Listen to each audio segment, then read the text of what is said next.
Hello, hello, hello, everybody. My goodness, it has been a hot minute since you've seen this beautiful face on your little streams here. For those of you who have forgotten, I am Riley McShane, singer for Allegiant, and you are watching the Metal Blade Records live series, picking back up with the new year. Happy 2022, everybody.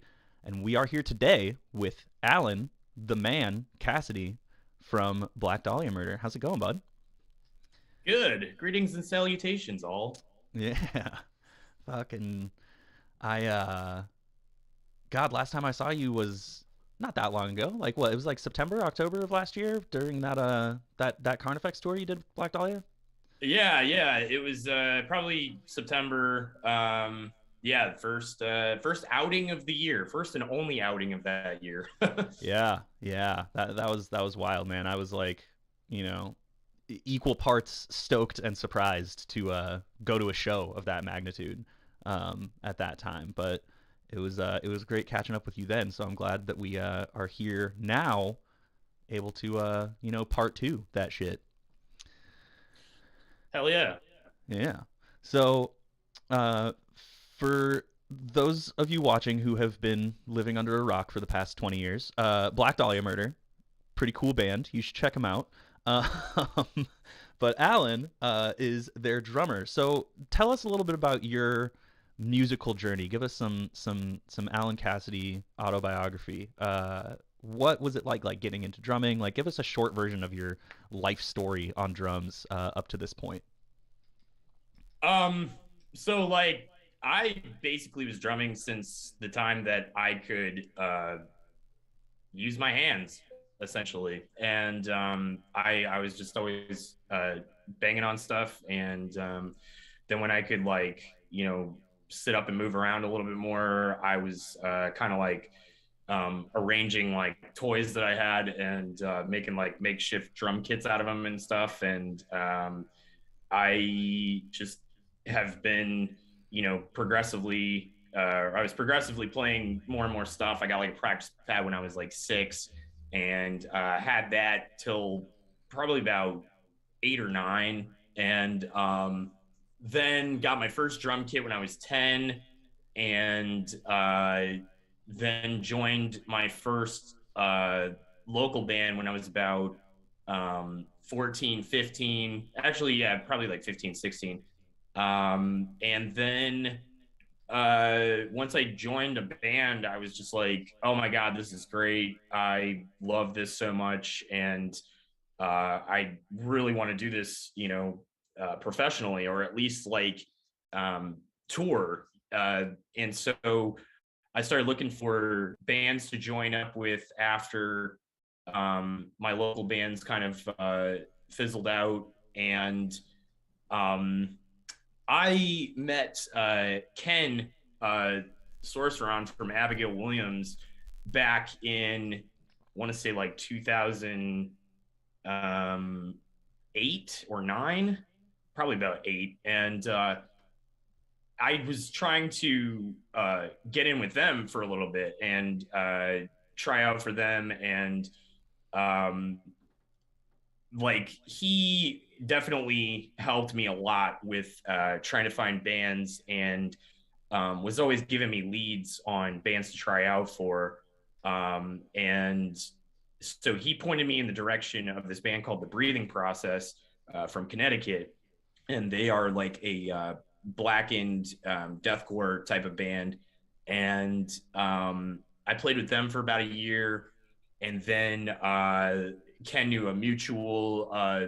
Well, actually, it wasn't mutual at the time.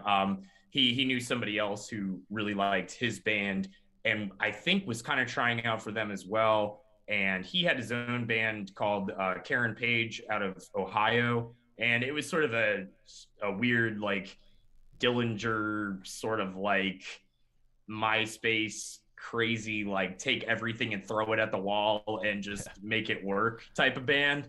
And it was actually with a member from another band that I had met when I was in the breathing process called Nova Prospect, and they were kind of the Black Dahlia Murder of the Ohio Valley. And so I played with those guys for a while, and then with the like vocalist guitar player of Karen Page and some other projects. One of them we have going on right now is called Infestuous. We're trying to wrap up some shit with that, but yeah, that kind of came to a natural end. And then by that point, Ken was looking for another drummer for Abigail Williams, and asked me if I wanted to do it. So I auditioned again for them and got in with those guys. And then about a year later, that came to a natural end. And as we were doing our last tour, I was playing in Chicago, and Ryan Knight, who was in the band at the time, our ex lead guitar player, came out and saw me playing and asked Ken if he would, find out if I was interested in trying out for Black Dahlia Murder. And I think that was a pretty big no-brainer as to, yeah, I think I'd like to try and do that now. Yeah, and seriously. So yeah, so I tried out for Dahlia, and the rest is history, and here I am. That is amazing. That's bro, that's like such an interesting progression. Like, and it's funny because at least in my experience playing death metal for, so long, drummers are always, it's kind of like the joke, right? It's like a running gag where it's like, oh, you drum for a metal band? What are the name of your other 40 bands? Right? Like it's you guys are in short supply. But it's so cool to hear that like you were a part of all these like pretty reputable bands, like kind of right out the gate. You know what I mean? Like it's always really interesting to me to hear like where the transition takes place from like I play in local bands in high school to like now I'm touring and gigging and like and on these other people's radars that are doing this stuff at a career level. That's super cool. So obviously with Black Dahlia, you've toured a ton. You've toured with a bunch of super sick bands. Um, there's like a picture on your Instagram of Tomas from Meshuggah sitting behind your drum kit. How has it been like touring with some of these like legends in the metal scene, and how do you think that has maybe affected your outlook on drumming or touring or just playing music in general? Well, it's like intimidating as fuck Yeah. because, these are bands that I looked up to for a long time. I mean, God, I was listening to Meshuggah since that Headbangers Ball compilation album came out, and that was how I found out about them. And all throughout high school and stuff, I was listening to them a shitload. And, like whenever I would have long drives across Wyoming, because anytime you want to go anywhere, it's a fucking long drive. Like, I mean, outside of your own city, I'd be like listening to Meshuggah and just like absorbing those patterns and stuff. So it was really like, I had a connection, like a actual um, influence from them. And so getting to tour with them and getting to like uh, meet some of these people is, like I said, intimidating at first, and it's really weird because you're like, I'm here, like it's me and them. I'm in the same space as them. This isn't like I'm admiring them from afar anymore. And but it's cool because you see how these people are real people, and like one of the things that really you know made that apparent to me was like the very first time that I talked to Thomas. He just came up to me and started talking to me, and I was like, oh wow, this doesn't always happen all the time. Sometimes you tour with people and you don't really ever get a chance to engage with them very often. And and he just started shooting the shit about drums and stuff. And he told me about some of his back issues that he had. I guess he's been suffering from some like pinched nerve stuff for a while, and I can't remember if it's more severe than that or what, but like I think he's been dealing with it pretty well, and he's getting over it and everything. But just him alone bringing that up first time I met him, and he's like, oh yeah, I got these like physical issues, and like it's sometimes hard to do what we do, and it's just like a really humbling sort of situation to be like, oh wow, you know, like this isn't just a drum god, like a guy who is just an absolute fucking like I've never had a bad show, and I've never like been bad at drums, and I've never, you know, like I just basically came out of the womb and I recorded Meshuggah and I was great. And it kind of feels like that sometimes, I think, you know, to see these bands that you really look up to and feel like, man, how the fuck could I ever achieve something like this? Or how can I deal with, you know, the idea of not being amazing like right out the gate and everything. And it's really cool that like I've gotten to meet these people that I respect and looked up to for that fact of like reminding me that everyone is human and everyone has, you know, their good days and bad days and their triumphs and failures and stuff like that. I mean, you see like documentaries and you see fucking biopics and shit like that, but you know, it's different when you have a conversation with a person rather than like looking at it from a lens, you know, outside that someone else is also kind of controlling the narrative or whatever it may be. And so yeah, getting to tour with them was fucking fantastic, and getting to tour with some of the other bands. I have this poster right above my computer here. It was like one of the best fucking tours we ever did. Power Trip, Chemist, Ghost or Ghost, Yeah, Midnight Goss is Skeletal sick. Remains, Devourment, Havoc, Ghoul, Pig Destroyer, Uada. Like, dude, That's huge. there's yeah, there's so many bands on that list that I fucking listen to and love, and you know, and to get to just shoot the shit with these people like normal people and just kind of have like the normal conversations. It's been really, you know, it grounds you, you know, it kind of just it brings you to that point of like, okay, cool, we're not like, or you guys aren't, you know, on some weird level that no other human exists at. Like we're all living in the same world, dealing with the same shit, and just because, you know, we look cool on stage or in videos and whatever, we're all the same fucking people dealing with the same shit. Yeah, absolutely. I remember experiencing something really similar to that when I on my first tour ever in like 2010, meeting Travis from Cattle, because we grew up not only in San Diego but like in the same like township of Escondido. So he was like a hometown hero to me growing up as like a metal vocalist. And then, you know, did this tour together in like 2010. I think it was Cattle, Devourment, Knights of the Abyss, Burning the Masses, and my old band Son of Aurelius. And it was like crazy, like being like so intimidated of like talking to him at first, you know what I mean? Like not wanting to like just immediately go up to him and be like, hey man, I love you. Like, you know, like, and then when, you know, we started talking and chance kind of came, you know, like got along super well. And now all these years later, it's like, you know, Travis is like a homie. I've like helped him move and shit. So it's like, it's really cool. Not only like pushing past that celebritous buildup that you can have for people in your head sometimes, but then like getting to know them on that human level and realizing that it's like, oh, we're like doing this for all the same reasons. Like we are all just kind of metal guys that want to go out and play music.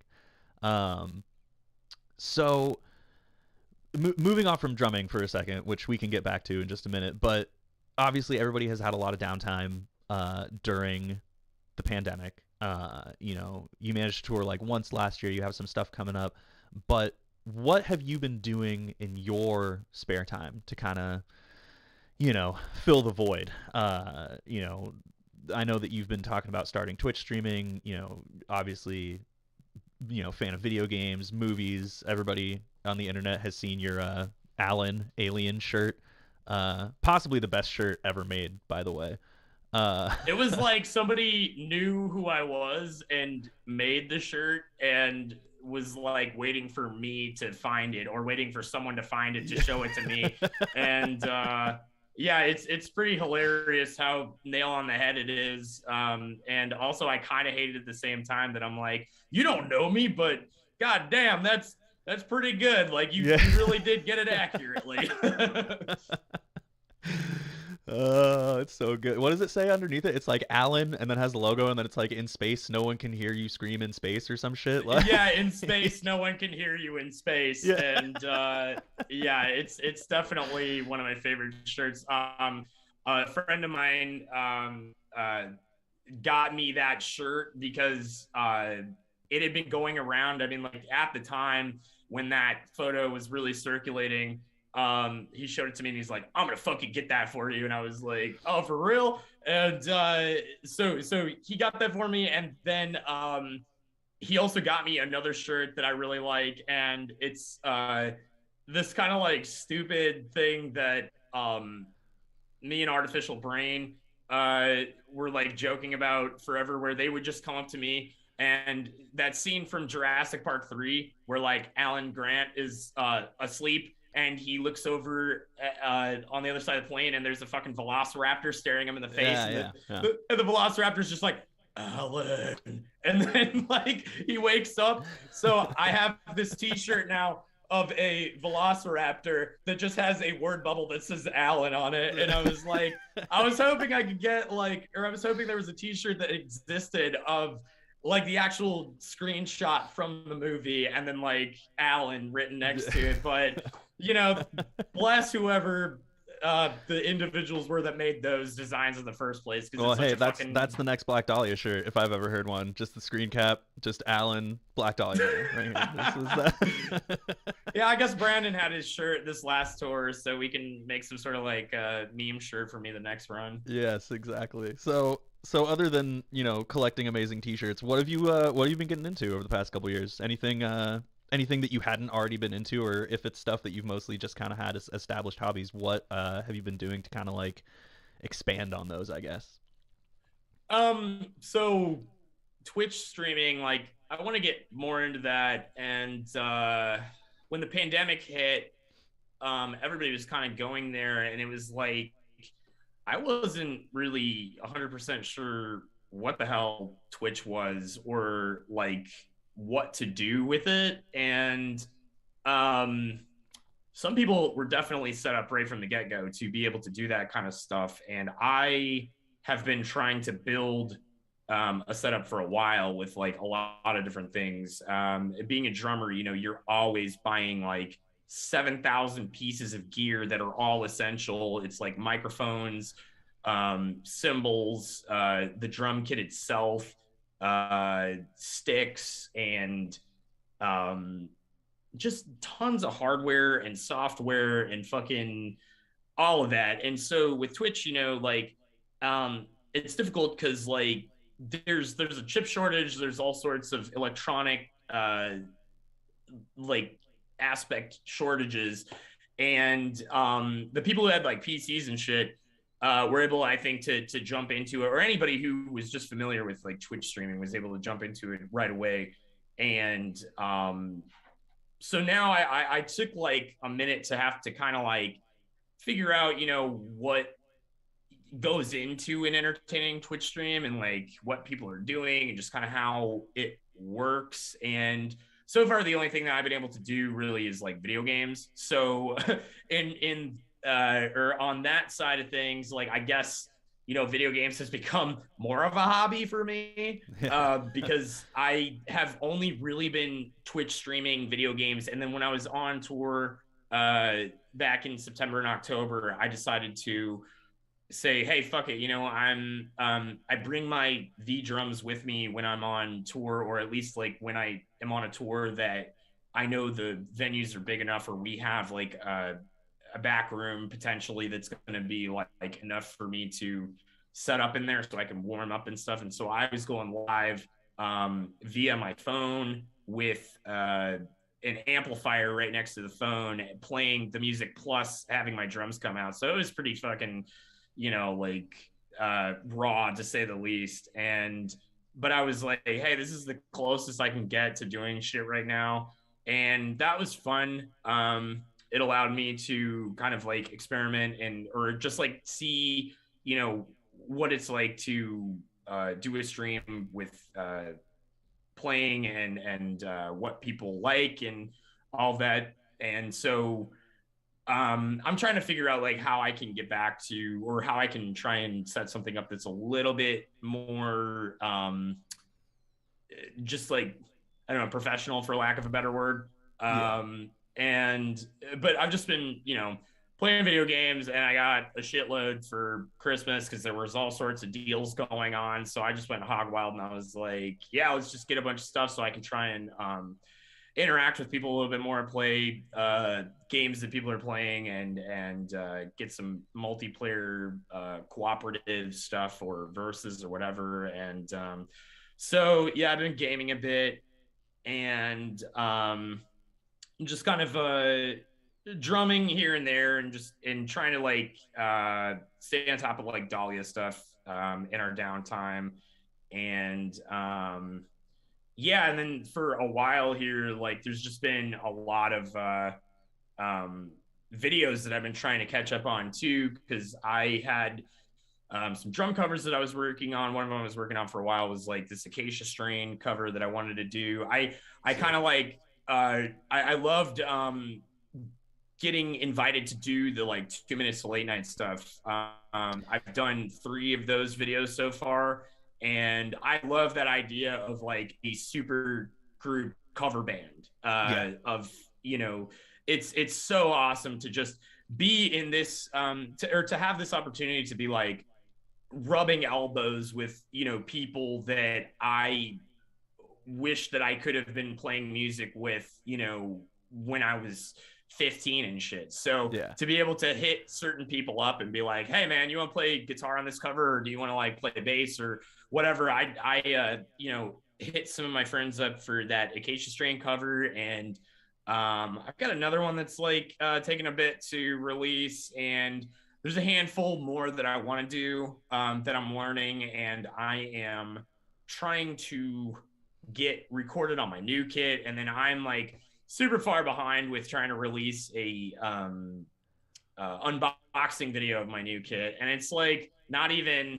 I think like when people see it, they're gonna be like, "That's really cool," but okay, whatever. Yeah. Like, but you know, like when you're perfectionist, just nothing is ready and nothing is right till you know, till way the fuck later. And so I'm just trying to make something that I'm happy with. Another thing is I'm like exploring what it's like to make videos right now, like professional good videos, because goddamn, you see so many people who are doing Twitch streaming and playthroughs and all that shit, and you just see like, wow, they have got this on lock. Like they've got the lighting perfect, they've got just the camera you know, situation perfect. And I've always wanted to get more into like film and recording and things like that. So I really like this opportunity to get to do that, but to do it correctly is a big, you know, ordeal to learn for the first time and kind of trial and error through it, but trying to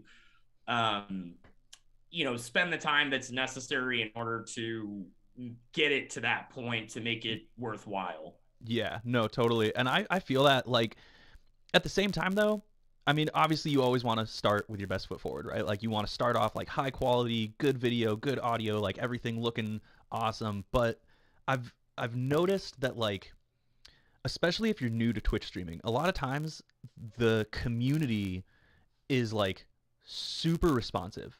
And so I remember when I first started Twitch streaming, because I haven't done it in a while for most of the pandemic, to be completely honest, but like for a couple years before that, I was just doing like, hey, I'm playing this game, like, hey, I'm, you know, doing some like weird lo-fi covers, like let's just hang out.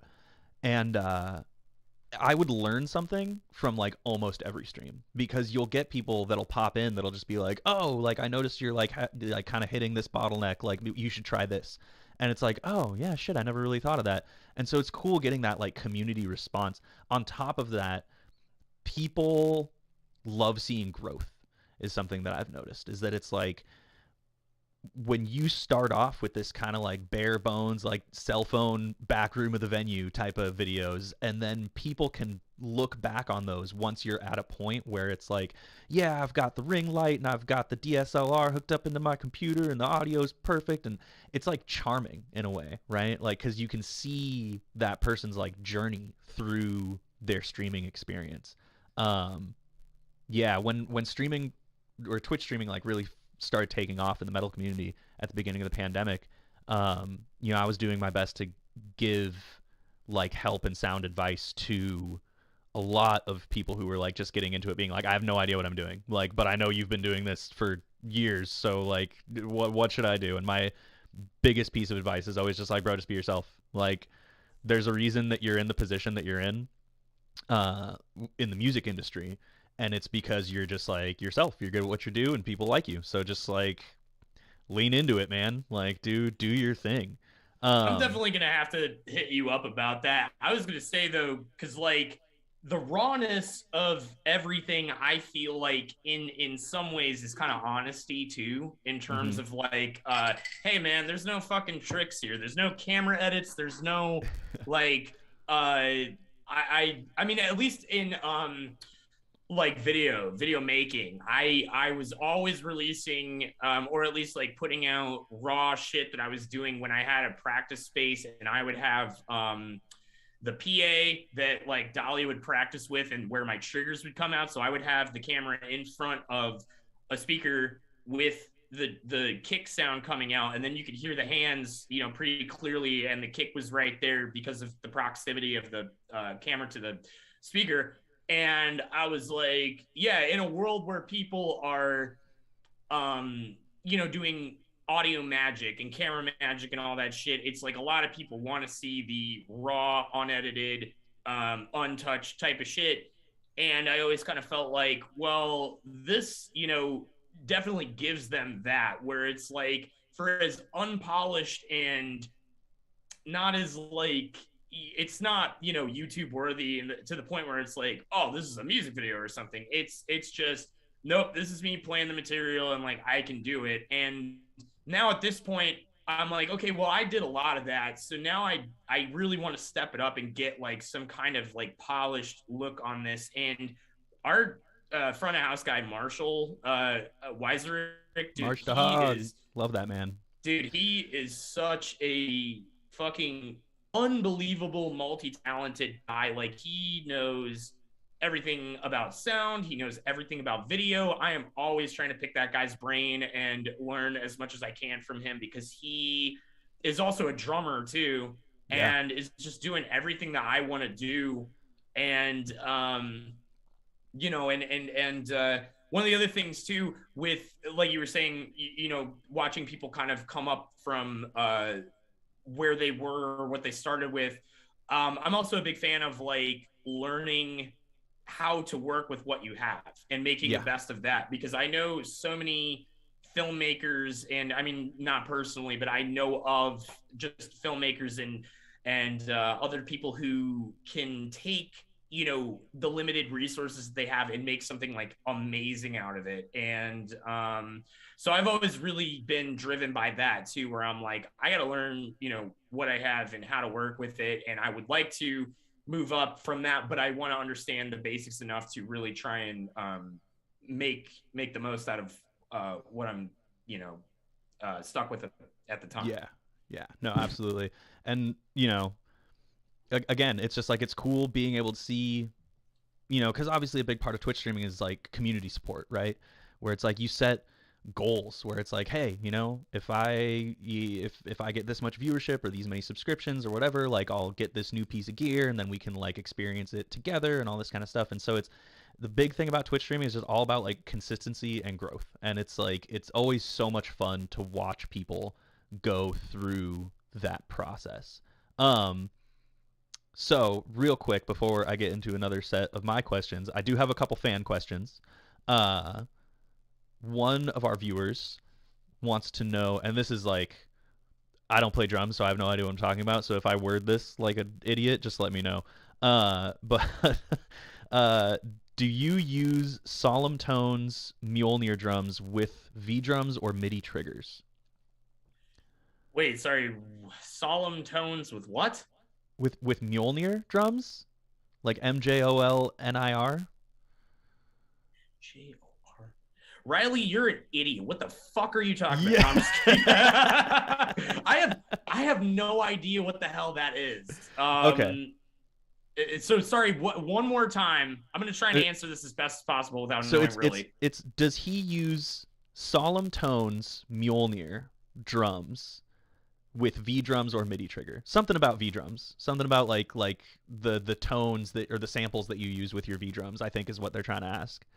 I feel like an alien is asking me a question that I Yeah, it's am, okay. as a So it human, is. It's a not tone able pack. to.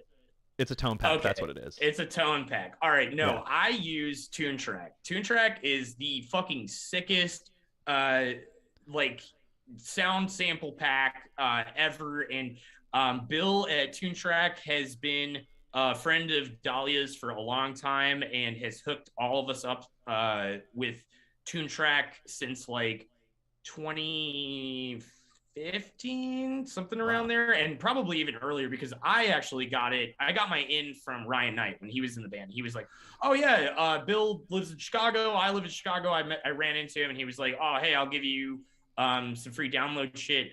TuneTrack is where it is fucking at. Like Mark Lewis, as well as a couple of engineers, a couple of other guys, they they just put out a sound pack called Death and Darkness about I want to say like 2-3 years ago, and I've been using that. It's with Superior Drummer 3. Holy fuck, it sounds so goddamn good. You can stack instruments, you can basically create whatever the hell tones you want. You can have the rim shot of one snare and the center tone of another snare and blend those with anything you can think of. And they've got they recorded in a real fucking drained pool for the Sick. black metal stuff, so it's reverb out the ass with the black metal stuff. And the death stuff has Mark's mixing on a bunch of the different kits, and it's got the presets, so I use like some of those presets. I can't remember exactly.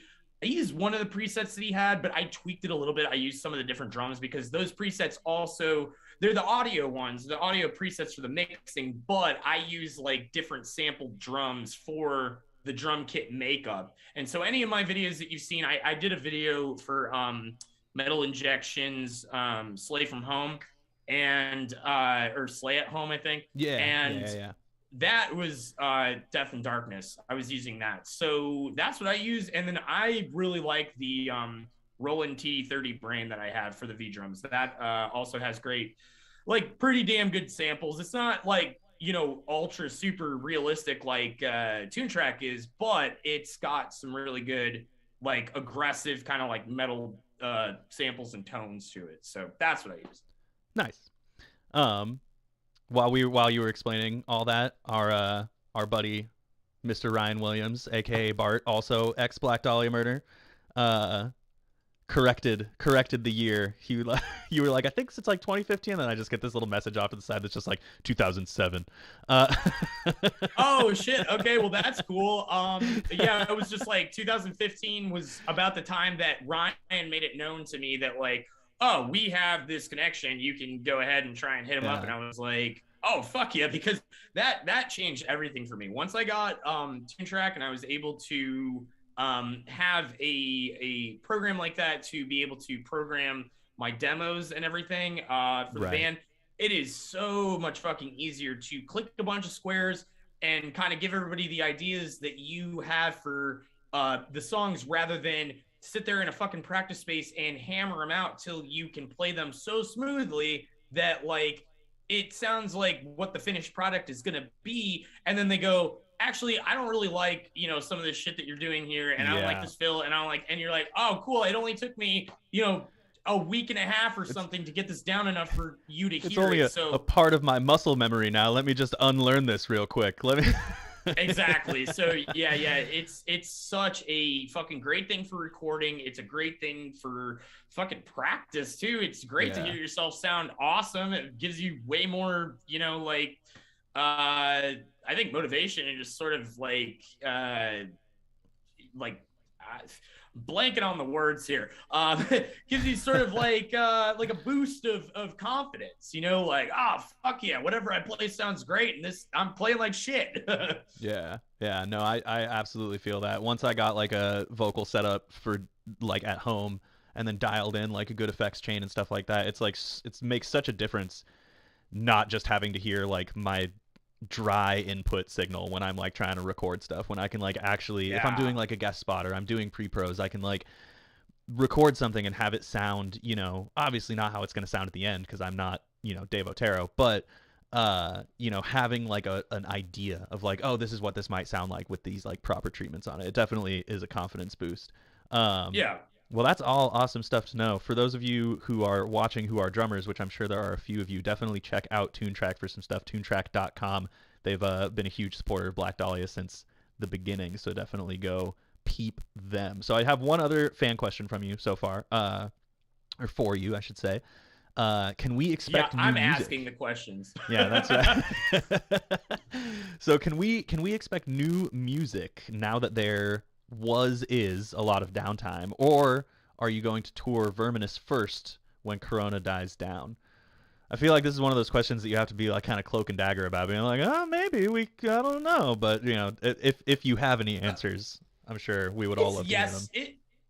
It's yes and no. I mean, yes and no in terms of like being secretive about anything. I think that it's, pretty apparent to say that we had zero time with this album. Like we put out, an album that generally would be very heavily performed in the years, after releasing it, that we have not gotten to do at all. And it's like we played 3 shows before the world went into lockdown, and maybe even 2 shows. I can't remember if it was 2 or 3, but yeah, we played 2 songs off of that album right before we went into lockdown, and then almost 2 years later, we did a whole tour where we played 2 extra songs on top of those other ones, and it was all the singles that everybody's heard.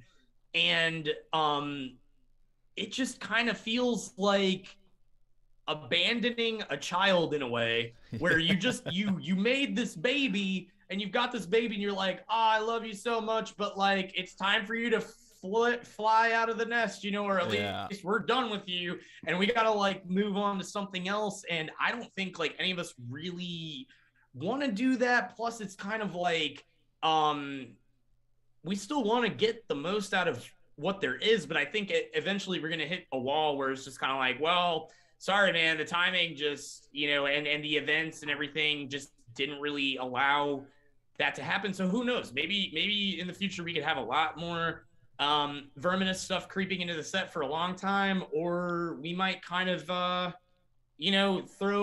a lot of it out and start with something else just because we got to promote other things. And I think we're really trying our hardest to work with what we have and enjoy that, but it's just kind of a natural issue that comes with every album. You got to kind of ditch some songs to keep moving forward, to keep having new stuff to promote and having fan favorites. And that's pretty much what it comes down to, Yeah. So absolutely. Anyway, or I was also going to say, there's nothing in the works for right now. It's definitely like we're focusing on what we have, and you can expect a little bit more of that. And I don't know, question marks. We'll see what happens. Well, you guys do have a tour coming up, right? In May, June-ish, with Parkway Drive and Hatebreed, Stick to Your Guns. That's going to be sick. That's going to be a massive tour. So like I'm hoping biggest we've ever done, I think, as a band. Yeah, because Parkway Drive is like an arena band, right? Like they play like big, like 10,000 cap rooms. Like it could be me just like blowing it out of proportion, but from what I understand, like they are a massive like metalcore band. And we have like a good number of shows.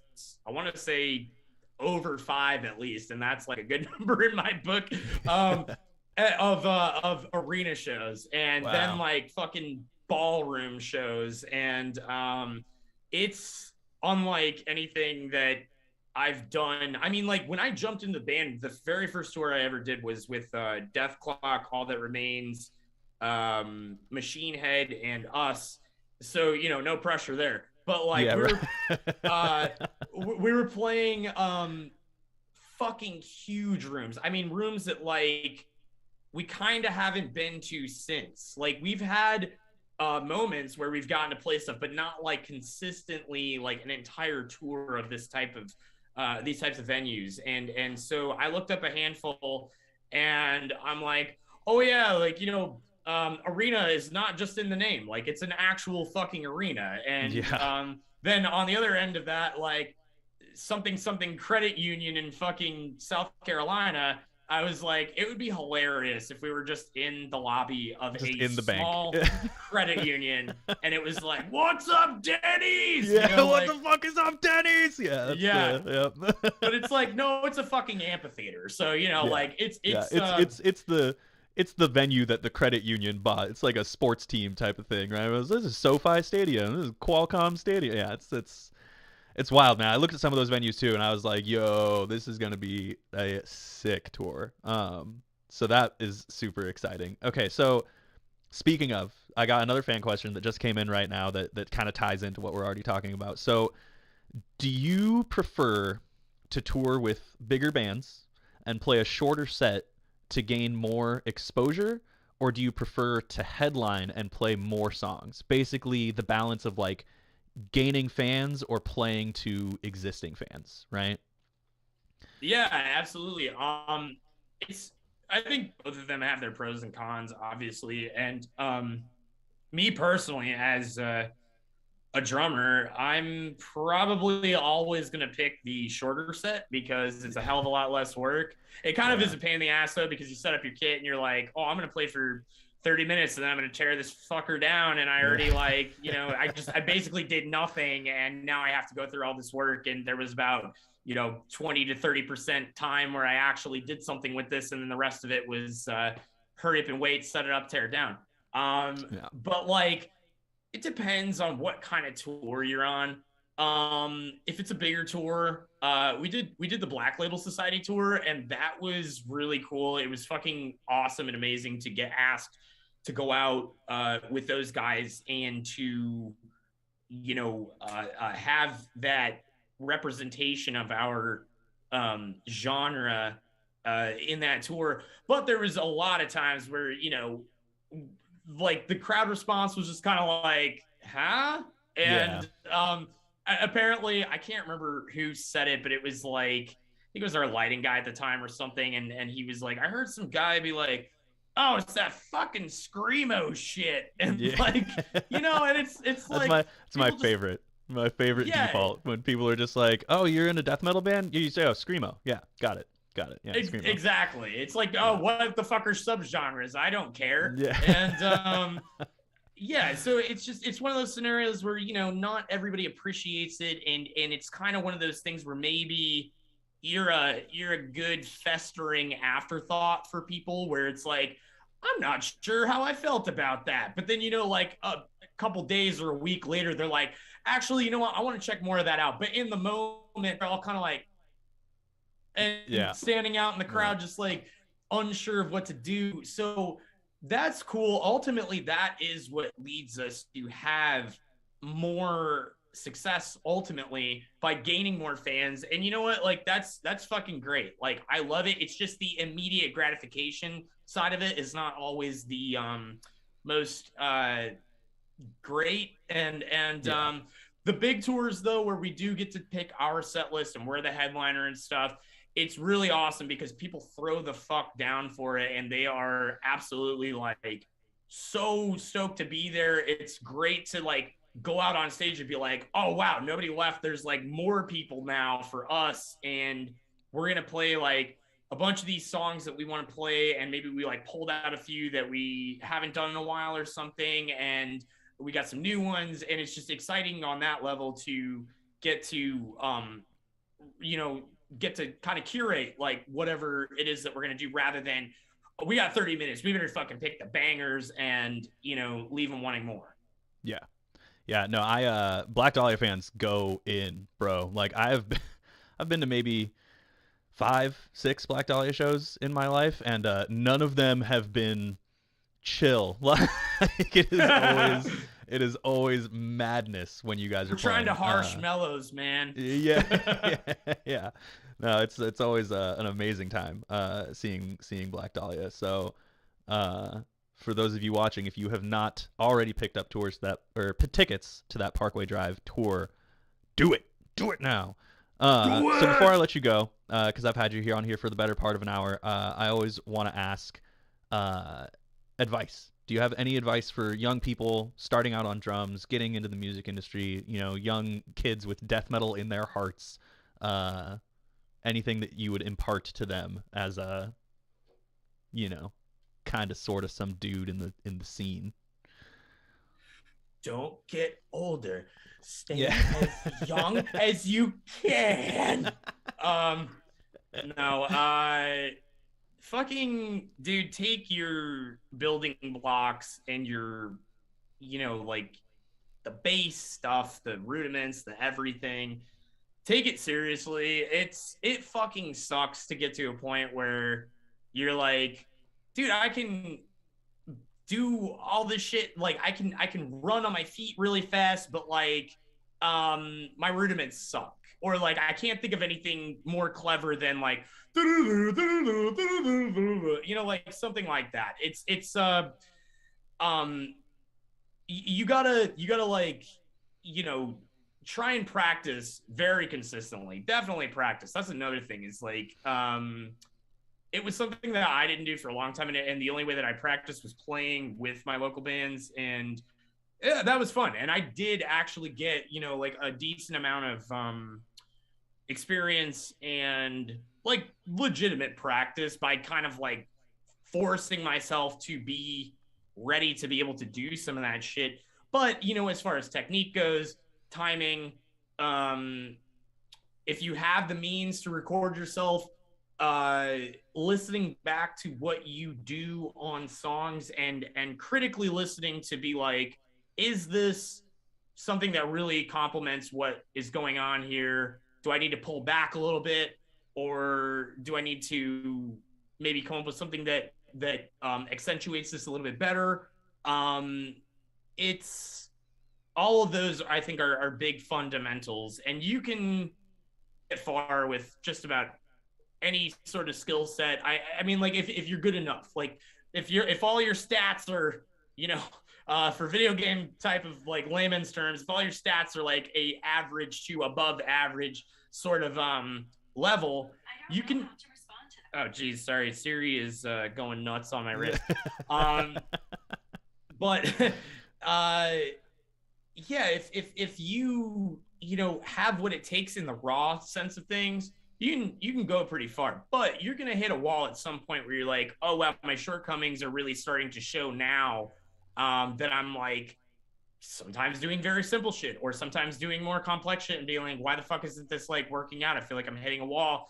And it's like, well, guess what? You didn't really work on your left hand. So now your left hand's kind of like dragging, and you need to really bring that up to par to get to some speeds that you want, or to have control over your feet, or, whatever the case may be. So I would say, like, really focus in on what your shortcomings are and be honest with yourself. Like it doesn't do anyone any good, including yourself, to lie to yourself, because it will be very apparent to others as well as yourself when you have those shortcomings. And just kind of like try to set aside time as much as possible to work on those things and keep learning for sure. You definitely want things to set you apart from the rest of the crowd. You don't want to be like a clone of anyone, because it's like somebody else already did that. They're already doing that, and they're expanding upon it much faster and bigger than you can by trying to do it. So adopt what they're doing and internalize it and make it your own. And yeah, be consistent. Take it like it's make it like it's going to the gym, and work on new things, but also work on the sort of like muscle building, literal and figurative aspect of stuff, where you're trying to get your chops faster and trying to gain more control and be like understanding of your craft, and yeah, don't just be too cool for school. Essentially, Yeah. is I think what my big too long didn't read is. Yeah. Well, that's all incredibly sound advice. Thank you for sharing that with us. I'm gonna cut you loose. But thank you so much, man, for joining us. It's been awesome talking to you. Definitely a good way to kick off the series coming back into the new year. Again, for those of you watching who are unfamiliar with the Black Dahlia Murder, get your head out of your butt, please, and go check them out. No, but all seriousness, get tickets to their upcoming tour. Make sure to follow them on all the social links that we have listed below. Alan and Black Dahlia Murder, definitely both people worth keeping tabs on. For those of Oh you yeah, who can have, I plug go on my ahead. socials? Oh yeah, So do it, get it. I'm on Twitter as Alan Blassidy at Alan Blassidy. I think you just search Alan Cassidy. Uh, Instagram, I think I'm Alan Cassidy as well, or Pukaki. I've always got like just stupid ass fucking like Yeah. screen names essentially. And then YouTube, Alan Cassidy. Facebook, Alan Cassidy drummer. And yeah, I'm always trying to keep up with everything and post all sorts of relative information to what I'm doing and what's going on with the band, and then my PlayStation name is Lord Ham Wallet. If you guys want to add me and play some games on Twitch, and yeah, this is why I'm like I should just make everything fucking Alan Cassidy, be a goddamn professional for once instead of a stupid teenager. But yeah, add me on that. I'm usually Twitch streaming about once a week, and then yeah, I don't know. I mean, from there you can basically hear about whatever the fuck else I would plug or try and get to. Oh, Malacca Coffee. Our tour manager has his own coffee company. He was gracious enough to let me get my own flavor with them. We have just restocked a bunch of the coffee flavor that I have. It is a maple bourbon. It is fucking delicious.